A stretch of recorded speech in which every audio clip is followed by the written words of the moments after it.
From the National Newsroom of the Canadian Press, I'm Rob Westgate.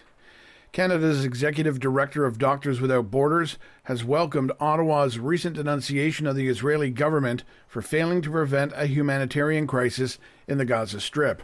But Sana Beg is also calling for immediate concrete actions that would open borders to aid trucks carrying desperately needed food and medical supplies. We have no sterile equipment. We have no clean sheets in the hospitals. Our hospitals themselves are barely functional. Beg says her organization has about 1,000 staff in Gaza, most of them locally hired Palestinians. About 30 to 35 international staff come in for temporary assignments, among them about 5 Canadians. Meanwhile, the director and senior advisor for the Center of Strategic and International Studies, Mona Yacobian, says the situation in Gaza is spiraling out of control. The territory is in a very dire place. There are really estimates of mass starvation, if not potentially even famine in Gaza. There's also, of course, been widespread destruction of buildings and roads and infrastructure. The territory is pretty devastated, and we're seeing unprecedented levels of suffering among Gazans. A breakdown of law and order has also made it nearly impossible to safely deliver food. Much of the aid that does get in is hoarded or sold in markets at exorbitant prices. Now back home, where BC's Jobs Minister says his province is backing the moves made by Ottawa in the aftermath of U.S. President Donald Trump's new tariffs targeting Canada. Ravi Kahlon says his advice to Prime Minister Mark Carney and his negotiating team is to keep those elbows up. He says that means being at the table, offering options, and negotiating hard to find a path forward. The updated 35% tariff went into effect more than 24 hours ago, targeting Canadian goods not covered by the Canada-US-Mexico agreement.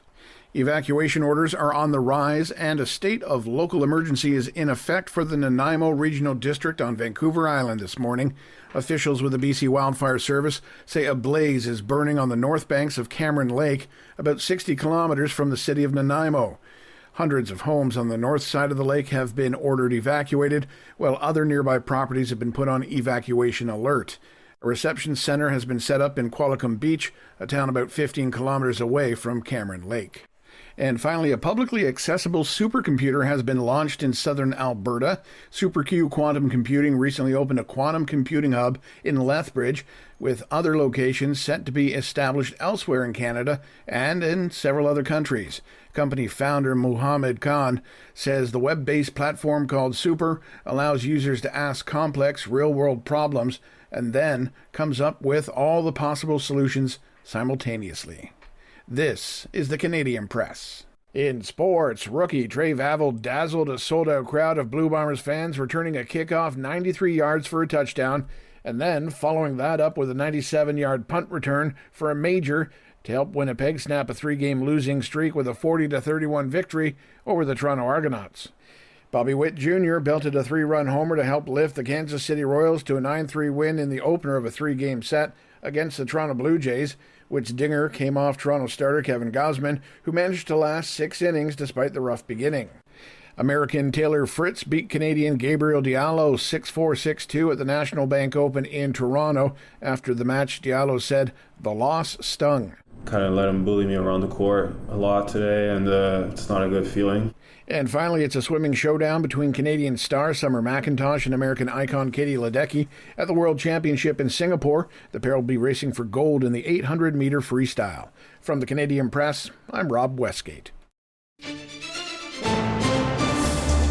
Thanks for listening. Don't forget to follow and subscribe. For more of today's top stories, visit thecanadianpressnews.ca.